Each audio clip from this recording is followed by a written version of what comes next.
Let's talk about Obsession, the best horror film this year. And if the biggest existential philosopher Jean-Paul Sartre had watched it, he would have said, hey, that's exactly what I was warning people about when it comes to relationships. The film starts with Bear, the protagonist, confessing to his friend Ian that he likes a mutual friend called Nikki. And right off the bat, you can see that Bear is an extremely insecure guy dealing with a lot of baggage. He's in a bad place and feels pretty poorly about himself. But here's the thing about Bear that the film shows you immediately. His cat dies in the early scenes. Instead of grieving it, instead of sitting with the loss for even 5 minutes, he stuffs the dead cat into a bag. Then he opens Instagram and he starts to scroll through Nikki's photos.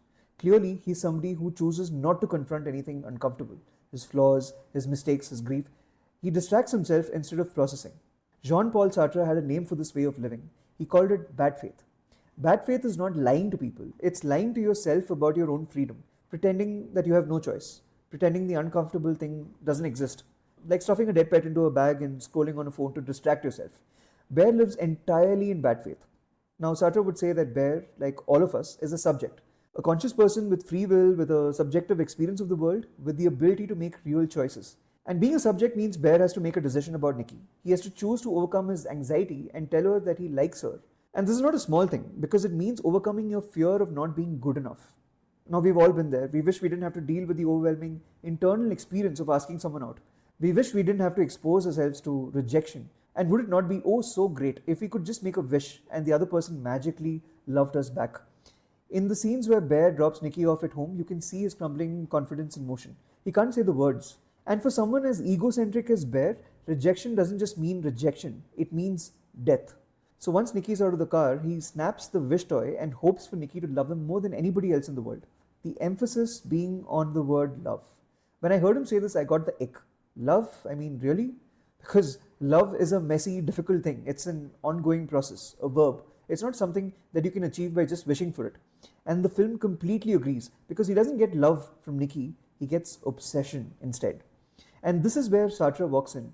Because Sartre, in his most important work, Being and Nothingness, he wrote about love as being a philosophical problem, a contradiction so fundamental that most of us never notice it.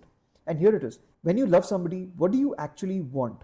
You want them to choose you freely. Out of everybody in the world, they look at you knowing your flaws, your fears, your worst moments, and they choose you anyway. That choice only means something because it's a choice.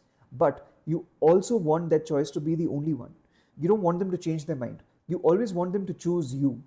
Basically, you want freedom and certainty at the same time. You can't have both. Because if she is truly free, she can say no. And if she can't say no, whatever she gives you is not love. It's something else. Something that looks like love from the outside, but is not. Bear wanted Nikki to choose him freely, but he also wanted her to be incapable of choosing otherwise.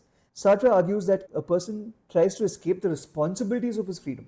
Bear doesn't want to deal with the messiness of loving Nikki. Why? Because that means dealing with her as a sovereign person with free will, someone who has the ability to judge him, reject him, leave him, someone whose yes only means something because of her no. With the wish toy, he removes that freedom entirely, and this renders Nikki, in philosophical terms, an object. Now, what is an object? Something completely devoid of freedom, consciousness, or the ability to change. It is simply what it is, more like a rock or a chair than a human being with a subjective experience. And that's exactly what you see on screen. The fact that she stays frozen by the front door of the house for an entire day until Bear returns. Her unblinking gaze, her strange backwards walk. She's not experiencing the world anymore. She's a puppet. And her objectness turns Bear into an object too. Her gaze traps him. He can't leave. He can't have a boys' night out. He can't speak openly to his friend Sarah without Nikki invading his privacy. He wanted somebody who could never say no to him, and now he's somebody who can never say no to her. They're two objects orbiting each other. Now, normally two people who fall in love are fascinated by each other's inner lives. They explore each other's subjective experience in obsessive detail, like ideas, beliefs, childhood fears, private jokes, the way the other person sees the world. It's essentially a very meaningful dance between two subjects. But over time, 5 years, 10 years, 20 years, that curiosity fades. A familiarity sets in, and you find a husband looking at his wife as if she's a piece of furniture in the room, and the wife is listening to his day with very little interest. The relationship slowly degrades from subject-subject to object-object. What's dark about Bear and Nikki is that object-object is their starting point. Despite all the excitement on screen, there's actually nothing going on between these two. They are completely indifferent to each other's inner lives. Their relationship is as interesting as the relationship between two chairs in a house. The only difference is that they're living, breathing human beings, and that's exactly how the film exposes the horror. In a haunting scene, the real Nikki underneath the wish appears just for a moment. She looks at Bear and says, "Kill me." And Bear says, "Why can't you just love me?" He still doesn't see it. Simone de Beauvoir, another great existentialist philosopher, argued that historically, men have idealized women not out of love, but to soothe their own insecurities. Women were looked at as fascinating objects that elevated a man's status, proof that he was worth something. Bear doesn't really care for Nikki, he just wants the idea of Nikki loving him, the feeling of a pretty girl on his arm as a cure for his insecurity. And by snapping that toy, he turned a living person, with her own ambition, joy, and her own freedom, into a monument dedicated to his ego. The most disturbing thing about Obsession is that Bear doesn't need the toy. He had already decided that Nikki existed to solve his insecurity. He had objectified her. Her freedom was a problem to be removed, not a thing to be respected. The toy just made it visible. So the real horror of this movie is not supernatural. It's the fact that Bear is a man who couldn't risk loving somebody who's free. Sartre believed that the most courageous thing a human being can do is love someone while completely accepting their freedom. To look at them and say, "I want you to choose me, and I accept that you might not."